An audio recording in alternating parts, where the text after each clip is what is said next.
যদিও।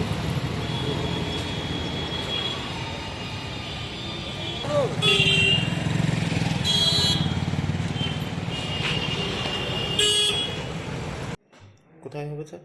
রবীন্দ্র শতবার্ষিকী ভবনের প্রাঙ্গণেই আমাদের প্রকাশের সমাবেশ হবে। পুলিশকে সর্বশেষ বলেছি যে আমরা বিফোর দ্য টাইম সরকারকে জানিয়েছি, সংশ্লিষ্ট কর্তৃপক্ষকে জানিয়েছি, এবং যাতে রবীন্দ্র ভবন শহরের মাঝখানে, সেখানে অটো রিক্সা এবং শহরে যারা এই ব্যবসায়ী, এদের কিছু অসুবিধা তো হয়ই। অতীতে যখনই যে কোনো দল সেখানে কর্মসূচি হয়েছে, এটা অ্যাভয়েড করার জন্য আমরা উমাকান্ত ময়দানের সামনে লনেও আমরা চেয়েছি। তো অগত্যা আমাদের ইচ্ছে ছিল না উমাকান্ত লঞ্চ আবার, কিন্তু যেহেতু রবীন্দ্র ভবন এটাকে অ্যাভয়েড করা যায়, কিন্তু সরকার সেখানে আমাদের প্রস্তাব রাজি হলেন, বলছেন যে না, স্কুল খোলার দিনে কিভাবে দেওয়া যায়। কিন্তু এরকম বহু নজির আছে। স্বয়ং মুখ্যমন্ত্রী তাদের যে বিজেপির সভাপতি জেপি নাড্ডা, তার উপস্থিতিতে বৃহস্পতিবার 12ই জানুয়ারি 2023 সালে সেখানে প্রোগ্রাম করেছে। এরকম অসংখ্য নজির আছে, শুধু উমাকান্ত প্রাঙ্গণ নয়, আরো বহু জায়গাতে।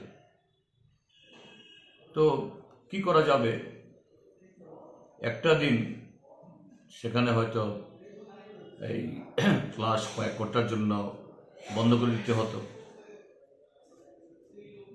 অন্যদের বেলা যেরকম হয়েছে।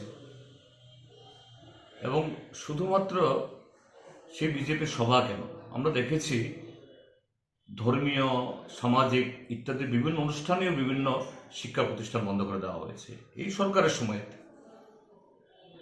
কিন্তু দুর্ভাগ্যের রাজনৈতিক কারণে বর্তমান শাসক দল বা সরকার মানলেন না।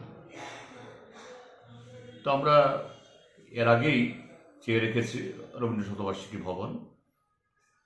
এখন সর্বশেষ কথা হয়েছে পুলিশ যে একটু অসুবিধা হলেও সেখানে আমাদের এই ভেন্যু দেবে বলে কথা হয়েছে। এখন পুলিশ কি কর্মী জানি না, কিন্তু আমরা করবই। আমাদের অন্যত্র যাওয়ার কোনো সুযোগ সেখানে নেই, এবং নিশ্চয়ই আমি আশা করব প্রশাসনিক ব্যক্তিরা তারা যেন রাজনৈতিক হুকুই তামাক না খান, তারা নিরপেক্ষভাবে তাদের দায়িত্ব পালন করেন। অতীতের বর্তমানের সমস্ত যে ঘটনাবলী, এগুলো যাচাই করে আমাদের যে ন্যায্য লেজিটিমেট যে আমাদের দাবি, এটা তারা এই শিবির অনুযায়ী ব্যবস্থা করেন। শুধু তা নয় যে গত কদিন ধরে আমাদের প্রচার সজ্জা নষ্ট করা হচ্ছে। গতকাল তো আমার বাড়ির সামনে, আমার বাড়ির যে সেন্ট্রি, তার সামনে থেকে পতাকা ছিঁড়ে ফেলে দিচ্ছে।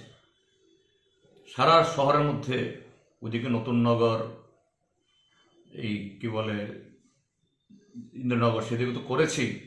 গতকাল এই শহরের ভেতরে কর্নেল চুমনি, তারপর এই উত্তর গেট, কৃষ্ণনগর, দুর্গা চুমনি, রামনগর, সর্বত্র এসব করেছে। কেন?